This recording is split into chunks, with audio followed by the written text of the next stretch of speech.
2, 3, 4, 5, 6, 7, 8, 9,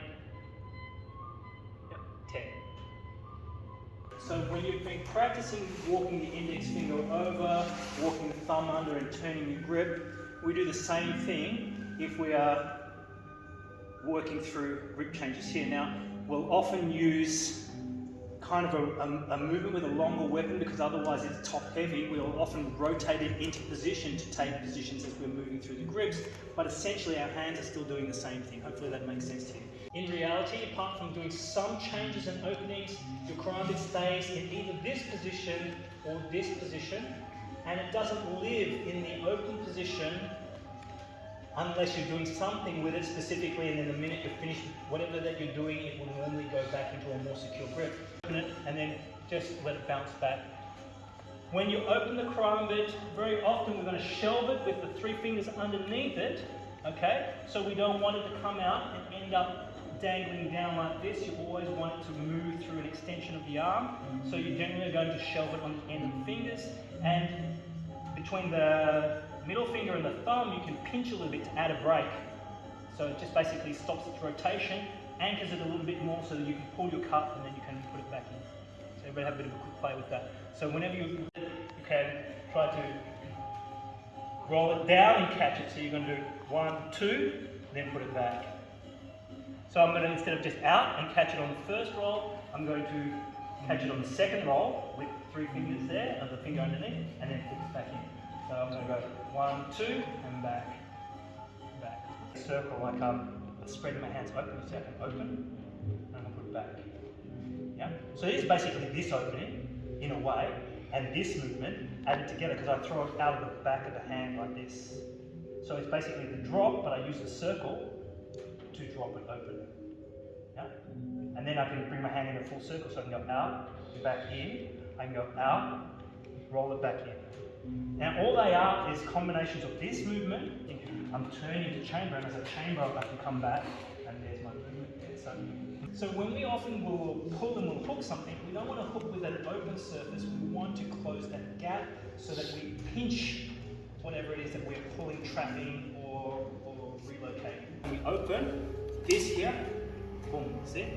Make him think about that hand first. Then we have this, so we can open this one, we can cut. Across the line a little bit, so when you're doing this, get to the outside, okay? Now what happens from there is that he's got to do a lot more to get back to me. He's got to kind of like swing or turn into me, which means he crosses. So look at what I'm doing here. Instead of pushing his hand away, this is parked on top already. Yeah? So as he crosses, I'm just going to turn it up. See where it's going? Here. So I can cut all of this out here, puncture his lung if you want. Move outside, this.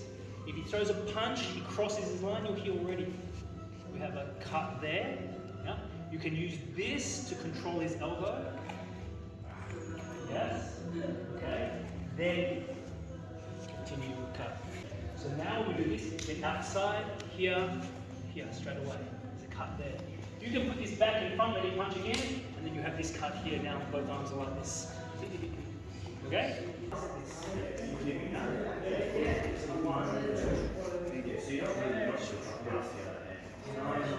really. This one here, 1. So I'm going to do this, up. Okay? Tailoring adjustment to here, up, down.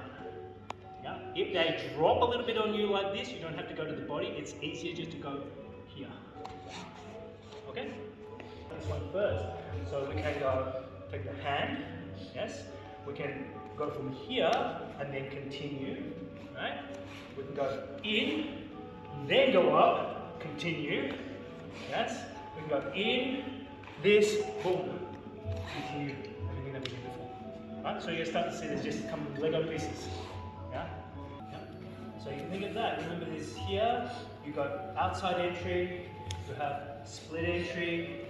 These are the things I want you to now have a bit of a play with those things. If you understand the concepts that we've just been playing with, you can use those as a way to shortcut to that last position.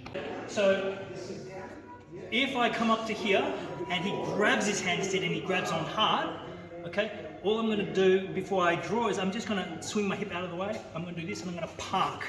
This gives me the moment to draw, and he's still thinking about this. If he starts to see the karambit now and he lets go to do this, he goes to go here, we can just fade the line really easily. I just need to be ahead of him on the draw. Okay? Yeah. So I'll go with that one again. Here, boom, this, I get into here and I give him something to hang on to. Out of the way, there's your draw. Beautiful. And then you can do something. And the not committed one, so the open hand, So please. if he's open-handed on that instead, then I'm going to need to pin it.